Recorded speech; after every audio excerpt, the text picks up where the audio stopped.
একটি ছোট গ্রামে বাস করত গোপাল নামের একজন কৃষক। তার জমি খুব বেশি ছিল না, মাত্র 2 বিঘা। কিন্তু সে প্রতিদিন ভোরে উঠে মাঠে কাজ করত, সূর্য ডোবার আগ পর্যন্ত পরিশ্রম করত। তার একটাই স্বপ্ন ছিল, ছেলেকে শহরের ভালো স্কুলে পড়াবে, যেন ছেলেটি বড় হয়ে অফিসে কাজ করতে পারে, গরমে কষ্ট না পায়, বৃষ্টিতে ভিজে জমি চাষ না করতে হয়।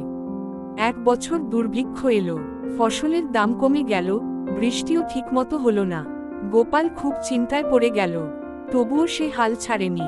নিজের গরু বিক্রি করে, রাতে বাড়ির উঠানে আলু ভাজা বিক্রি করে খরচ চালায়। 3 বছর পর তার ছেলে মাধব কলেজে ভর্তি হয়। প্রথম গ্রাম থেকে শহরে গিয়ে পড়াশোনা করতে থাকা ছাত্রদের একজন সে। একদিন মাধব বাবার হাতে একটা মোটা খাম তুলে দেয়। গোপাল খাম খুলে দেখে, ছেলের প্রথম বেতনের টাকা। চোখে জল চলে আসে গোপালের।